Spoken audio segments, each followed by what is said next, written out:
Hello साथीहरु, यहाँलाई स्वागत छ मेरो युट्युब च्यानलमा। आज मैले तपाईहरुलाई चाहिँ पेपाल अकाउन्टलाई चाहिँ कसरी क्रिएट गर्ने भन्ने बारेमा सिकाउने छु हैन।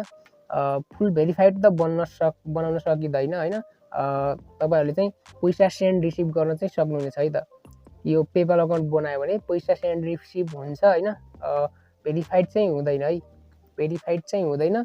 पैसाहरुलाई चाहिँ कुनै एपबाट कमाएको पैसालाई चाहिँ रिसिभ गर्न सकिन्छ। त्यसलाई अनि अरु पेपाल अकाउन्टमा चाहिँ सेन्ड गर्न पनि सकिन्छ हैन।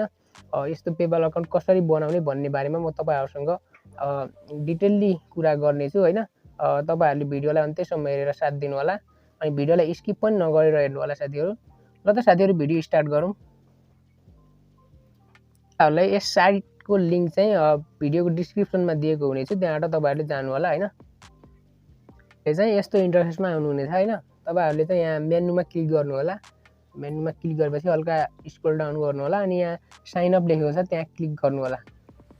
साइन अपमा क्लिक गरिसकेपछि हल्का लोडिङ लिन्छ। पर्सनल अकाउन्ट बनाउने हो कि यहाँ बिजनेस अकाउन्ट बनाउने हो भनेर यहाँ देखाएको हुन्छ हैन। सो तपाईहरुले चाहिँ पर्सनल अकाउन्ट चाहिँ नबनाउनु होला हैन। तपाईहरुले बिजनेस अकाउन्टलाई चाहिँ रोज्नु पर्ने हुन्छ है।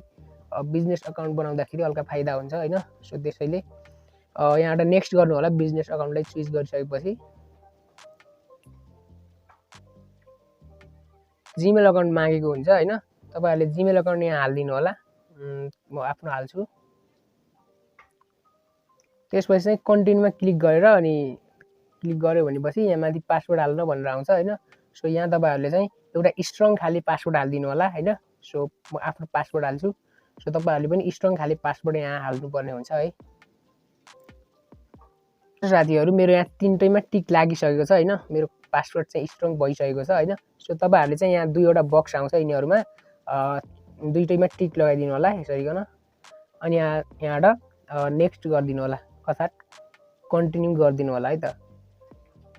कन्टिन्यू गर्यो भने हल्का लोडिङ लिन्छ। यहाँ एउटा अर्को डिटेल फर्म फिलअप गर्न आउँछ हैन। सो तपाईहरुले चाहिँ यहाँ फर्स्टमा नाम राख्ने हैन अनि त्यसपछि फर्स्ट नेम अनि लास्ट नेम राख्ने हैन अनि तपाईहरुको जुन थर छ त्यही यहाँ लाउने अनि यहाँ चाहिँ बिजनेस नेम राख्ने हैन अनि यहाँ चाहिँ आफ्नो नम्बर राख्ने, यहाँ नेपाल सिलेक्ट गरेर अनि यहाँ चाहिँ अरु आफ्नो यो डिटेलहरु राख्ने अनि यहाँबाट नेक्स्ट गर्ने अर्थात एग्री एन्ड क्रिएट अकाउन्टमा क्लिक गरेर तपाईहरुले अगाडिको स्टेपहरुलाई चाहिँ फलो गर्न सक्नुहुनेछ है त। म तपाईहरुलाई चाहिँ यो फर्म चाहिँ फिलअप गरेर देखाउँछु। So wait. यहाँ सबै आफ्नो डिटेलहरुलाई चाहिँ भरेर जान्नुभयो भने यहाँ कन्ट्री सिलेक्ट गर्न आउँछ। यहाँ नेपाल हुँदैन हैन। कुनै अरु नै कन्ट्रीलाई सिलेक्ट गरेर हैन यहाँ त्यहाँको पोस्टल कोड राख्नुपर्ने हुन्छ अनि तपाईहरुले चाहिँ यो कन्ट्रीको पोस्टल कोड चाहिँ यहाँबाट गुगलबाट ल्याएर राख्नु होला हैन। सो म यहाँबाट कपी गरेर यो अनि म गुगलमा सर्च गरेर यहाँको ल्याइदिन्छु। So weight.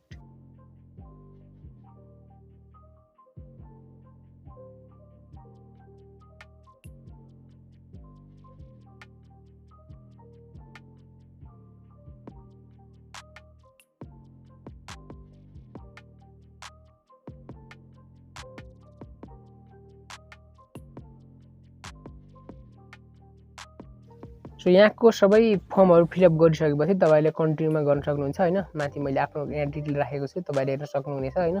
यसरी नै तपाईहरु पनि भर्नु होला यो डिटेललाई चाहिँ अनि यहाँ चाहिँ अनि एग्री एन्ड क्रिएट अकाउन्ट भनेर क्लिक गर्नु होला। यहाँ तपाईँ हल्का लोडिङ लिन्छ हैन। त्यसपछि अर्को इन्टरफेस आउँछ।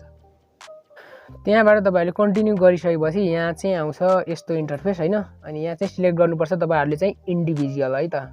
इन्डिभिजुअल सिलेक्ट गरिसकेपछि यहाँ प्रोडक्ट अर सर्भिस किवर्ड्स भनेको छ। यहाँ तपाईहरुले चाहिँ आफ्नो के राख्न सक्नुहुन्छ। म चाहिँ यहाँ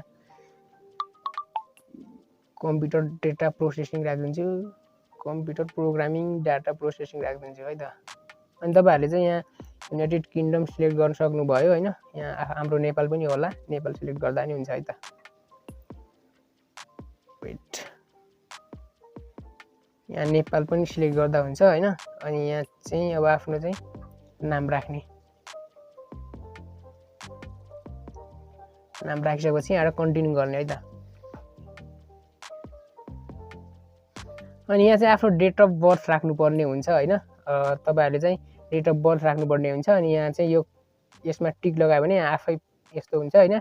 अनि यहाँ माथि चाहिँ अब आफ्नो डे राख्ने 0 म आफ्नो राख्छु है त। So wait. यहाँ चाहिँ सबै फर्म फिलअप गरिसकेँ होइन। सो तपाईँहरूले चाहिँ यहाँ सबमिटमा क्लिक गर्नु होला है त। सबमिटमा क्लिक गर्ने होइन। सबमिटमा क्लिक गरिसकेपछि अर्को इन्टरफेस आउँछ। सो वेट, अब हेर्न सक्नुहुन्छ यहाँ पेपल अकाउन्टलाई चाहिँ यहाँ क्रिएट भइसकेको छ होइन, पेपल अकाउन्ट बनिसकेको छ होइन। अब तपाईँहरू चाहिँ यस्तो गर्नु होला, यो पेपल अकाउन्ट चाहिँ बन्छ होइन। सो तपाईँहरूले चाहिँ कोही अकाउन्टलाई चाहिँ यहाँ पर्मानेन्टली लिमिट गरिदिन्छ होइन। सो तपाईँहरूले चाहिँ फर्स्ट मोबाइलमा यहाँभन्दा अगाडि अकाउन्ट बनाएको छैन भने तपाईँहरूले ट्राई गर्न सक्नुहुन्छ। यो आइडियाले चाहिँ काम गर्नेछ होइन। तल एउटा वार्निङ आएको हुन्छ होइन, त्यहाँ चाहिँ आफ्नो बिजनेस अब फर्म फिलअप गर्नुपर्छ, के प्रोडक्ट सेल गर्ने भनेर त्यहाँ क्वेसनहरू सोधेको हुन्छ होइन। सो त्यसलाई चाहिँ तपाईँहरूले चाहिँ एन्सर दियो भने 2-3 दिनमा भेरिफाई हुन्छ होइन। त्यसपछि अकाउन्ट त्यो लिमिट चाहिँ हट्छ होइन। सो तपाईँहरूले यसै गरी नै पेपल अकाउन्ट बनाउन सक्नुहुनेछ होइन। अनि तपाईँहरूले चाहिँ 3-4वटा एउटै मोबाइलबाट नबनाउनु होला है त। मोबाइलबाट 2-3वटा अकाउन्ट बनायो भने अकाउन्ट चाहिँ लिमिट भइहाल्छन् होइन। अब तपाईँहरूले चाहिँ नबनाउनु होला, एउटा अकाउन्ट बनाउनु होला फर्स्टमा यो साइडबाट। अनि तपाईँहरूले भयो भनेपछि तल चाहिँ यहाँ चाहिँ एउटा आएको हुन्छ होइन, यस्तो नोटिफिकेसन आएको हुन्छ यस्तो। अनि तपाईँहरूले चाहिँ यस्तो यो चाहिँ लिमिट भइहाल्यो होइन, अहिले फर्स्टमै लिमिट भएको छ। अब तपाईँहरूले चाहिँ यहाँ अर्कै नोटिफिकेसन देख्न सक्नुहुनेछ होइन। यसरी डिटेलमा गएर आफ्नो त्यहाँ क्वेसन सोधेको हुनेछ होइन, त्यो क्वेसनको एन्सर दिनुपर्ने हुन्छ। अनि तपाईँको अकाउन्ट चाहिँ 2-3 दिनमै त्यो लिमिट हटेर जानेछ। अनि तपाईँहरूलाई मेल आउँछ एउटा, अनि तपाईँहरूले चाहिँ त्यो लिमिट हटेर अनि तपाईँहरूले चाहिँ यहाँ कारोबार गर्न पाउनुहुनेछ, अर्थात् पैसा सेन्ड रिसिभ गर्न पाउनुहुनेछ। म तपाईँहरूलाई हिजो अस्ति नै मैले एउटा अकाउन्ट क्रिएट गरेको थिएँ होइन। त्यो अकाउन्टलाई चाहिँ एकचोटि देखाउँछु है त। सो वेट, ल हेर्न सक्नुहुन्छ साथीहरू, मैले यहाँ चाहिँ अस्ति नै बनाएको थिएँ यो अकाउन्टलाई चाहिँ होइन। यसले चाहिँ 2-3 दिन पछाडि मलाई त्यो दिनमा मलाई त्यहाँ नोटिफिकेसन आएको थियो। मैले त्यहाँबाट सिमोरमा गएर क्लिक गरेको, अनि 2-4वटा क्वेसनहरू मलाई सोधेको थियो। अनि मैले त्यसको एन्सर दिइसकेपछि तपाईँहरूले चाहिँ 2-3 दिनमा तपाईँहरूलाई मेल आउँछ, एउटा मेल आउँछ होइन। अब लिमिटेसनहरूलाई चाहिँ रिमुभ गरिदिएको छ भनेर आउँछ। अनि तपाईँहरूले चाहिँ अनि त्यसमा चाहिँ एपमा लगइन गर्नुभयो भने यस्तो आउँछ, यहाँ सेन्ड रिक्वेस्ट भन्ने आउँछ होइन। सो यस्तो देख्यो भने तपाईँहरूले चाहिँ यो अकाउन्ट चाहिँ भेरिफाइड छ, योबाट पैसा सेन्ड रिसिभ दुवै हुन्छ भनेर सोच्दा हुन्छ है त।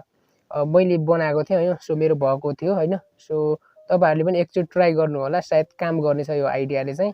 आइडियाले चाहिँ कस्तो भन्दाखेरि फर्स्ट अकाउन्ट क्रिएट गर्ने होइन। फर्स्ट अकाउन्ट क्रिएट गरिसकेपछि तपाईँहरूलाई चाहिँ यस्तो आउँछ, यो अकाउन्टलाई चाहिँ हल्का बनाउनु मिल्ने अथवा युज गर्नु मिल्ने हुन्छ होइन। 2-4वटा अकाउन्टलाई चाहिँ क्रिएट गरेपछि तपाईँहरूले चाहिँ हुँदैन, तपाईँहरूले चाहिँ पर्मानेन्टली लिमिट भनेर फर्स्टमै देखाएको हुनेछ है त। मैले अलरेडी नै बनाएको थिएँ होइन, त्यही भएर मेरो लिमिट देखाएको थियो। अहिले तपाईँहरूले ट्राई गर्नु होला होइन, सायद हुनेछ होइन। मेरो चाहिँ भएको थियो, अस्ति नै गरेको मैले, भएको थियो होइन। सो मैले यहाँ डलर पनि 10 सेन्ट जति यहाँ डिपोजिट गरेको थिएँ, आएको थियो होइन, सेन्ड पनि भइरहेको थियो। सो तपाईँहरूले चाहिँ यसै गरी आफ्नो अनलाइन अर्निङ गरेको ब्यालेन्सलाई चाहिँ कलेक्ट गर्न सक्नुहुनेछ है त। ल त साथीहरू, आजको भिडियो यही थियो होइन। भिडियो मन पऱ्यो भने चाहिँ भिडियोलाई लाइक गरेर च्यानललाई सब्सक्राइब गरेर जान सक्नुहुनेछ होइन। ल त साथीहरू,